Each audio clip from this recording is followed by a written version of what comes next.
propriétaire des jardins de Marianne, chez le boulanger du village. C'était une vieille dame menue, au regard vif et intelligent, qui lui adressa la parole spontanément. « Vous êtes la sœur de la jeune botaniste en herbe, n'est-ce pas ?» Élodie, surprise, acquiesça. « Ne soyez pas trop dur avec elle, la passion est un maître exigeant. J'ai entendu parler de cette histoire avec Béatrice de Saint-Clair. Heureusement qu'Alexandre a eu la tête froide. »« Vous le connaissez bien ?» demanda Élodie, saisissant l'occasion. « Depuis qu'il est petit. Un garçon sérieux, trop sérieux, portant le poids d'un nom et d'un domaine dès son plus jeune âge. Son père était un homme dur. Il a élevé son fils dans l'idée que tout est une question de devoir, de responsabilité et d'apparence. Il semble les porter à la perfection, dit Élodie. Madame Rosenthal sourit. L'apparence, oui, mais le poids, c'est autre chose. Il fait ce qu'il doit faire, pas toujours ce qu'il veut faire. Il y a une différence. Elle regarda Élodie avec intensité. Il vous observe, vous savez. Élodie tressaillit. Moi? Pourquoi? Parce que vous êtes différente. Vous ne jouez pas le jeu. Vous ne lui caressez pas le poil dans le sens du passage. Vous le défiez. C'est une chose rare dans son monde. Elle posa une main fragile sur le bras d'Élodie. Méfiez-vous des apparences, ma chère. Les personnes les plus arrogantes dissimulent parfois les doutes les plus profonds et les plus charmantes, les ambitions les plus sombres. Sur cette phrase énigmatique, elle salua Élodie et partit, la laissant plus perplexe que jamais. L'opportunité de confronter ses doutes se présenta de manière inattendue. Lors d'une de ses promenades, Élodie décida d'explorer un petit vallon qu'elle n'avait jamais visité, de l'autre côté de la colline de l'Olivade. Elle marchait depuis 1 heure quand le ciel, jusque-là d'un bleu implacable, se chargea soudain de nuages lourds et noirs. En quelques minutes, l'orage éclata, violent, et soudain, comme seul le Mistral sait les apporter. La pluie tombait en rafales, aveuglante. Élodie courut chercher un abri et aperçut une petite chapelle en pierre, à moitié cachée par des buissons de genêts. Elle se précipita à l'intérieur, alors que les premiers éclairs zébrèrent le ciel. La chapelle était minuscule, abandonnée, mais le toit tenait bon. Elle était là depuis quelques minutes, essorant ses cheveux, quand la porte s'ouvrit à nouveau pour laisser entrer un autre refuge de la tempête. C'était Alexandre de Saint-Clair. Il était trempé, ses cheveux sombres collés sur son front, son polo blanc mouillé transparent sur sa peau. Il la vit et s'immobilisa, aussi surpris qu'elle. « Mademoiselle Martin, Monsieur de Saint-Clair. » Elle se sentit soudain très consciente de son propre état débraillé. Il ferma la porte derrière lui, coupant le bruit assourdissant de la pluie. Le silence qui s'installa était presque aussi bruyant. Je ne savais pas que cet endroit était connu des touristes, dit-il après un moment. Je ne suis pas une touriste, rétorqua-t-elle, sur la défensive par réflexe. Je explore. Un sourire fugace effleura ses lèvres. Bien sûr. Ils restèrent debout, chacun de leur côté de la nef minuscule, observant la fureur de l'orage à travers la porte fissurée. « Votre sœur va mieux ?» demanda-t-il soudain, sans la regarder. « Oui, merci. Elle a compris sa erreur. » C'est une enfant passionnée, comme vous, je pense. Élodie se tourna vers lui, surprise. « Comme moi, vous vous battez pour ce en quoi vous croyez, même contre des moulins à vent. » Il se tourna enfin vers elle. Ses yeux gris semblaient plus clairs dans la pénombre de la chapelle. « Vous vous êtes battu pour elle, sans hésiter. C'est Admirable. Les paroles étaient de si inattendues, si éloignées de son discours habituel, qu'Élodie en resta sans voix. C'est ma sœur. La loyauté est une vertu rare. Le ton n'était pas moqueur, il était sincère. Élodie sentit ses défenses tomber un peu. Un éclair illumina la chapelle, révélant l'intensité de son regard. Il leva une main comme pour effleurer sa joue, puis se ravisa, serra le poing et le laissa retomber. Vous voyez le monde avec un idéalisme qui vous perdra, mademoiselle Martin, et vous avec un cynisme qui vous emprisonne, monsieur de Saint-Clair. Ils étaient si proches maintenant qu'elle pouvait sentir l'odeur de la pluie sur sa peau. Soudain, la pluie cessa, aussi brusquement qu'elle avait commencé. Un rayon de soleil perça les nuages, illuminant des milliers de gouttelettes d'eau sur les feuilles. Le sortilège était rompu.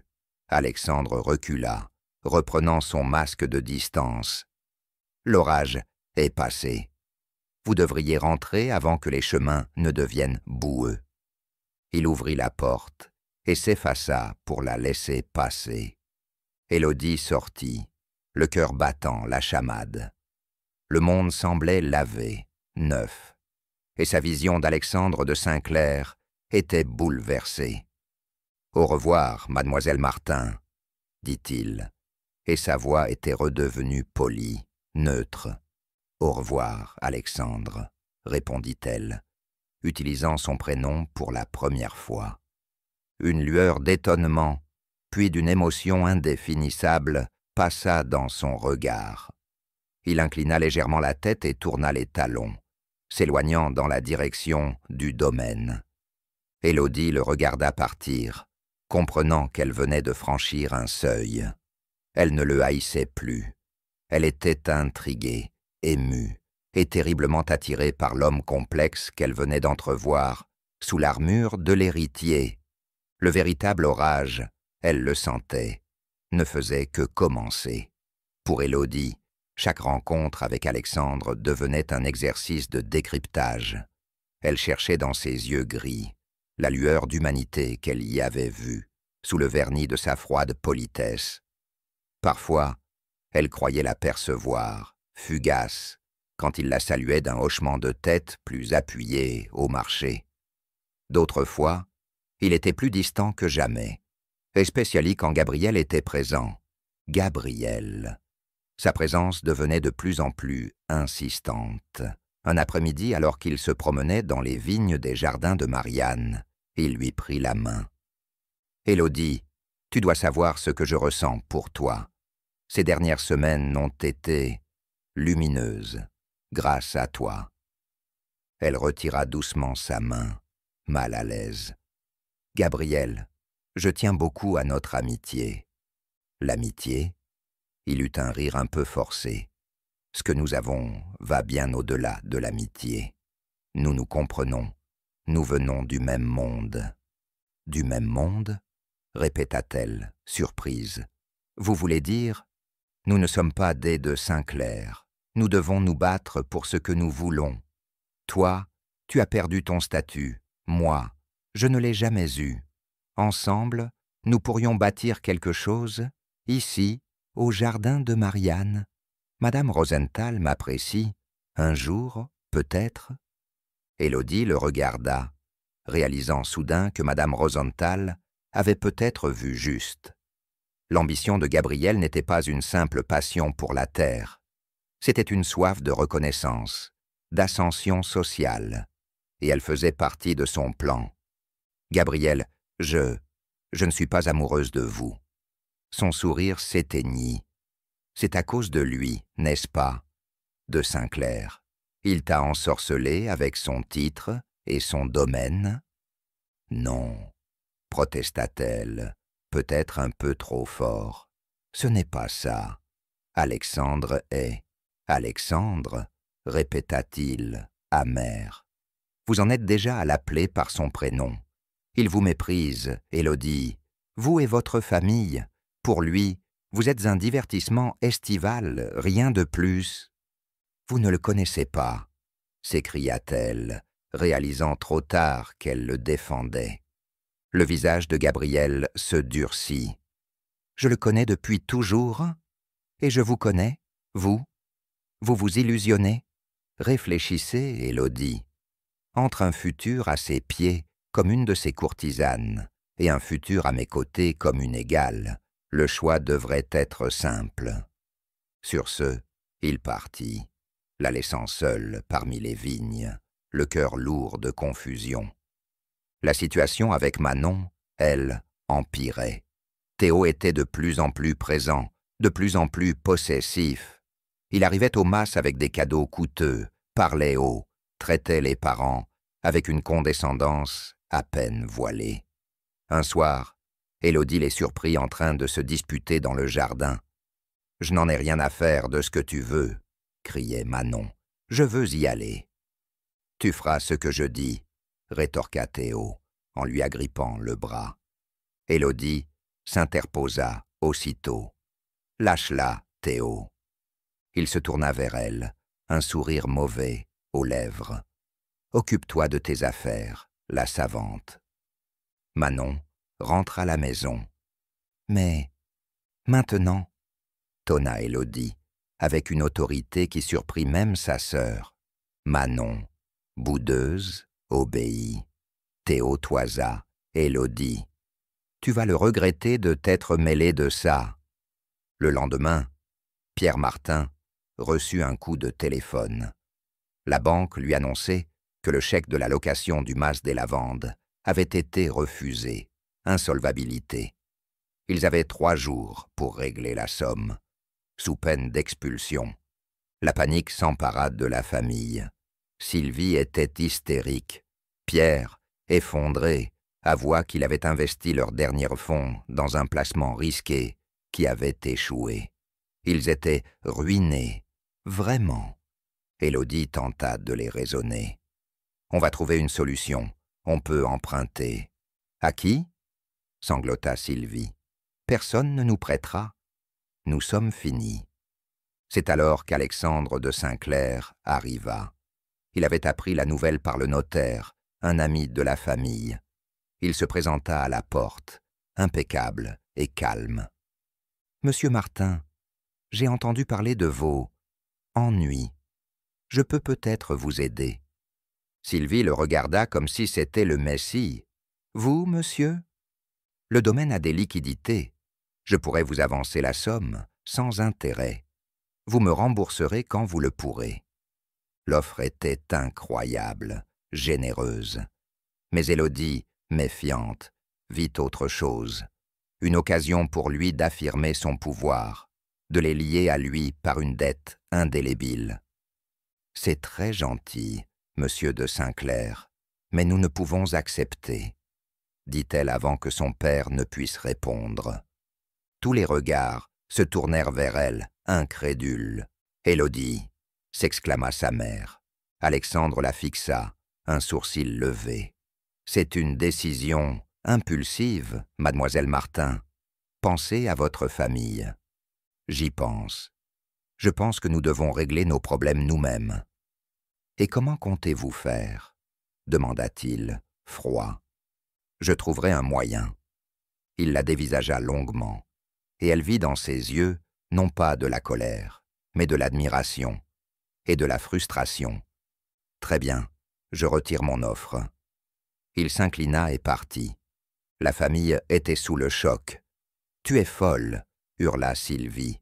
« Tu as ruiné nos dernières chances. » Mais Élodie savait qu'elle avait eu raison. Accepter son aide aurait été se soumettre, confirmer leur infériorité. Elle ne pouvait pas après ce qui s'était passé dans la chapelle. C'est alors que Gabriel revint, repentant. « J'ai entendu. C'est terrible. Élodie, je peux aider. J'ai des économies, pas beaucoup, mais assez pour couvrir la location. » L'offre était sincère, venant du cœur. Mais Élodie sentit que c'était aussi sa manière de se racheter, de la gagner.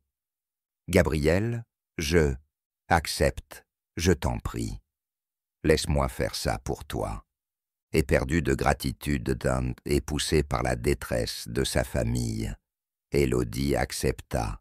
« Ce sera un prêt, je te rembourserai. » Il sourit, radieux. Bien sûr. Le problème était réglé, mais l'atmosphère resta lourde. La fierté des Martin était blessée, et Élodie sentait que les dettes, qu'elles soient financières ou sentimentales, étaient dangereuses.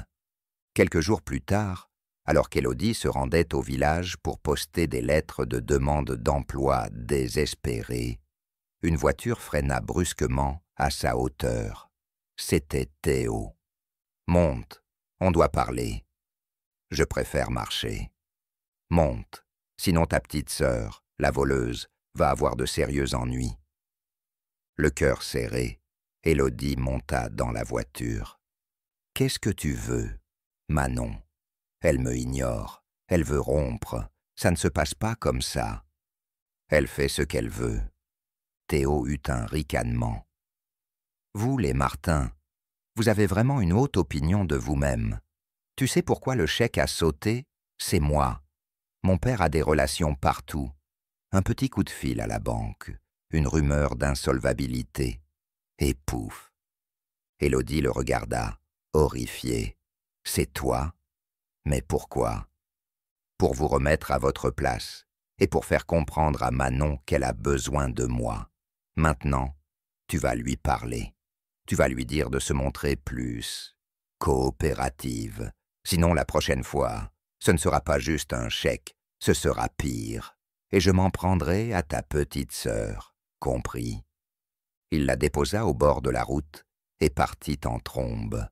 Élodie était tremblante de colère et de peur. Elle marchait vite, les larmes aux yeux, quand une voix l'appela. « Élodie ?» C'était Alexandre. Il était à cheval, superbe et inquiet, descendant la pente vers elle. « Qu'y a-t-il? Vous êtes blessé ?» Elle secoua la tête. Sans réfléchir, elle lui dit tout. L'histoire de Théo, le chèque, la menace sur Lily. Alexandre écouta, son visage devenant de plus en plus sombre, de plus en plus dur. « Ce garçon est un cancer, » dit-il froidement quand elle eut terminé. « Il souille tout ce qu'il touche. Que vais-je faire? Je ne peux pas livrer Manon à lui, et je ne peux pas laisser faire du mal à Lily. » Il mit pied à terre et s'approcha d'elle. « Vous n'aurez rien à faire. »« Comment ça? Laissez-moi m'en occuper. » Son regard était d'acier. « Vous avez refusé mon aide financière. Ne refusez pas celle-ci. Laissez-moi vous aider en tant que voisin. » Il y avait une telle détermination dans sa voix, une telle assurance, qu'Élodie sentit la peur la quitter. Elle fit un petit signe de tête. « D'accord. » Il lui effleura la main, un geste rapide, presque furtif, mais qui envoya une décharge électrique dans tout son corps. « Rentrez chez vous, n'ayez crainte. » Il remonta sur son cheval et partit, au galop, comme un chevalier en armure chargeant au combat.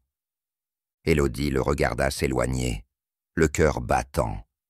Elle avait mis son destin entre les mains de l'homme qu'elle avait le plus méprisé, et elle avait une confiance absolue qu'il tiendrait parole. Le masque était tombé. Il ne restait que le visage de l'homme qui, peut-être, l'aimait. Terre, dans les heures qui suivirent, Alexandre de Saint-Clair, avec l'efficacité silencieuse du vrai pouvoir, fit jouer ses relations. Le père de Théo, le promoteur, fut convoqué d'urgence à la chambre de commerce pour une révision inattendue de ses comptes. On découvrit des irrégularités, des dettes cachées, des pots de vin. Son empire, bâti sur du sable, s'effondra en une journée. Théo, privé de son argent et de sa protection, fut convoqué par Alexandre lui-même. Personne ne sut ce qui se dit lors de cette rencontre, mais Théo quitta la région le lendemain matin, pâle et défait, sans même un au revoir pour Manon. Manon, d'abord furieuse d'avoir été ainsi traitée comme un pion, finit par réaliser la chance qu'elle avait eue. La chute des Darmons fut le sujet de toutes les conversations, et on chuchota que c'était la main de fer de Sainclair qui avait orchestré tout ça pour une raison obscure. La raison, Élodie la connaissait, et son cœur était un mélange de gratitude, d'admiration et d'un amour grandissant qu'elle n'osait s'avouer. Gabriel, lui, sentit le vent tourner. Il vint voir Élodie, tentant de reprendre l'avantage. « Tu as vu ? Sainclair a encore frappé. Il écrase ceux qui lui résistent. Il t'a utilisé, Élodie. Il a profité de la situation pour éliminer un rival gênant. Le père de Théo convoitait des terres près de l'Olivade. Tu n'étais qu'un prétexte. » Mais Élodie ne le croyait plus. « Arrête, Gabriel. J'en ai assez de tes mensonges. Alexandre a agi pour nous, pour moi. »« Pour toi ?» ricana-t-il. « Et pourquoi ferait-il ça? Par bonté d'âme? Allons, ouvre les yeux. Il veut te séduire, t'ajouter à sa collection. Tu es la nouveauté de la saison. »« Sors d'ici, » dit-elle calmement, « et ne revenez plus. Je te rembourserai ton argent. » Furieux, blessé, Gabriel partit. Son vrai visage était enfin révélé, celui d'un homme amer, rongé par la jalousie et l'ambition déçue. Le lendemain, une invitation arriva au mas, une invitation personnelle, calligraphiée, d'Alexandre de Sainclair. Il invitait Élodie à une promenade à cheval, pour profiter de la lumière du matin. Sylvie était aux anges. « Enfin, il s'intéresse à toi, je le savais. » Élodie, elle, était nerveuse. Elle accepta. Il vint la chercher à l'aube.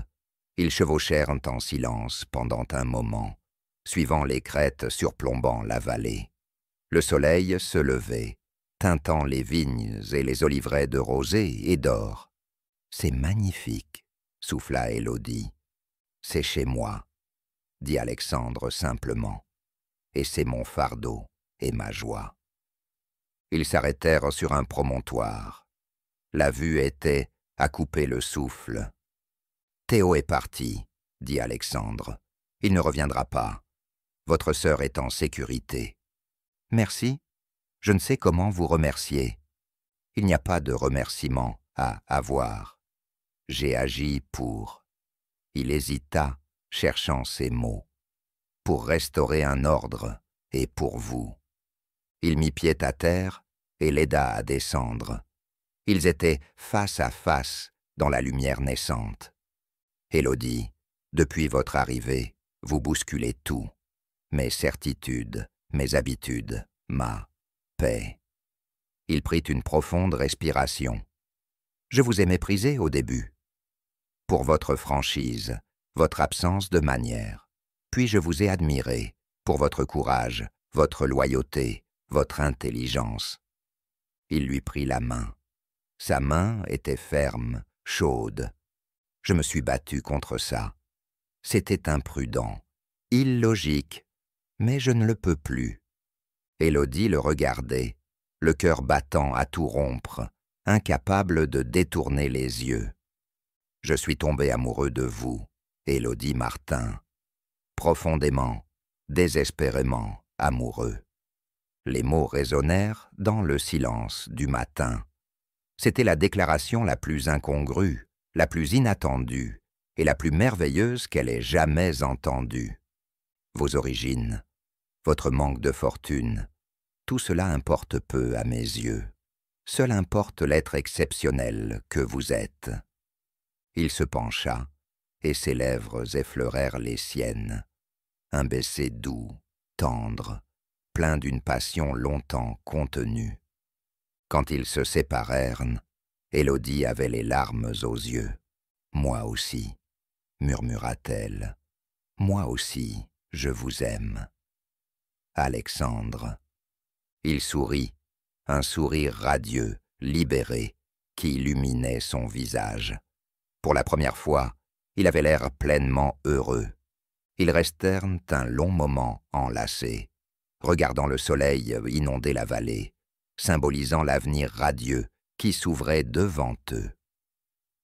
Leur bonheur fut de courte durée. Alors qu'ils redescendaient vers le mas, ils aperçurent une voiture de gendarmerie garée devant la maison. L'estomac noué, ils se précipitèrent. Un gendarme était sur le perron, parlant avec Pierre, et Sylvie, visiblement effondrée. Lily était en larmes. « Qu'y a-t-il » demanda Alexandre, reprenant instantanément son masque de maître des lieux. Le gendarme se tourna vers lui. « Monsieur de Saint-Clair, nous avons une plainte pour détournement de fonds et fraude contre monsieur Gabriel Valois. » Élodie porta une main à sa bouche. « Gabriel ? Oui. Il semble qu'il ait détourné une importante somme d'argent des jardins de Marianne. » Alexandre serra les mâchoires. « Je vois. » Le gendarme continua. « Le pire, c'est qu'il accuse quelqu'un d'autre pour se couvrir. Il prétend que c'est mademoiselle Martin, ici présente, qui l'a forcé à le faire pour rembourser les dettes de sa famille. Il dit qu'elle l'a séduit pour qu'il l'aide. » Le monde s'écroula autour d'Élodie. La trahison était totale, monstrueuse. « C'est un mensonge !» s'écria-t-elle. « Nous avons besoin de vous suivre au poste pour une déposition, mademoiselle ?» dit le gendarme, gêné. Alexandre se plaça devant elle, protecteur. « C'est inutile. Je peux fournir un alibi à mademoiselle Martin. Pour la période en question, elle était avec moi. De plus, continua-t-il, sa voix claire et autoritaire portant loin, je tiens à informer la gendarmerie que je me porte garant personnellement de l'intégrité de mademoiselle Martin. Toute accusation à son encontre est une insulte que je ne tolérerai pas. » Le gendarme, impressionné, s'inclina légèrement. « Bien, monsieur de Saint-Clair, nous enquêterons dans ce sens. » Alexandre se tourna vers Élodie. « Je m'occupe de tout. Il ne vous nuira plus. » Il partit, laissant derrière lui une famille meurtrie, mais une Élodie remplie d'une certitude. Elle aimait cet homme, et il l'aimait. L'enquête révéla rapidement la culpabilité de Gabriel. Il avait détourné les fonds pour financer son projet personnel, espérant racheter une parcelle de terre.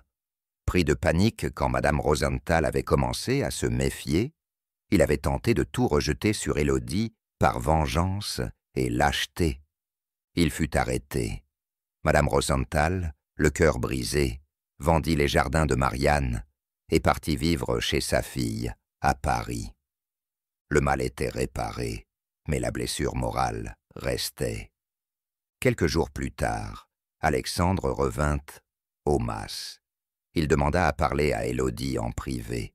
Ils marchèrent jusqu'à la oliveraie. « Les ombres se dissipent, dit-il, grâce à vous. » « Non, grâce à la vérité. » Il s'arrêta et lui prit les deux mains. « Élodie, les épreuves nous ont révélé. Elles ont révélé votre force, et elles m'ont révélé à moi-même. Je ne veux plus vivre caché derrière des devoirs et des apparences. Je veux vivre avec vous, à mes côtés, pour toujours. » Il se mit à un genou. Élodie retint son souffle. « Élodie Martin, vous qui avez bouleversé ma vie et illuminé mon âme, voulez-vous me faire l'honneur de devenir ma femme ?» Les larmes coulèrent le long des joues d'Élodie. Ce n'était pas un rêve, c'était la réalité, plus belle que tout ce qu'elle avait pu imaginer. « Oui, » murmura-t-elle, pleurant de joie. « Oui, Alexandre, je veux vous épouser. » Il se releva et l'embrassa passionnément, sous le soleil de Provence, au milieu des oliviers centenaires, symbole de paix et de renaissance. Leur amour avait triomphé de l'orgueil, des préjugés, des trahisons et des apparences. Il avait fallu un été, un mistral pour tout balayer, et une lumière crue pour tout révéler. Dans l'éclat de cette lumière du sud, Ils avaient enfin trouvé leur vérité et leur bonheur.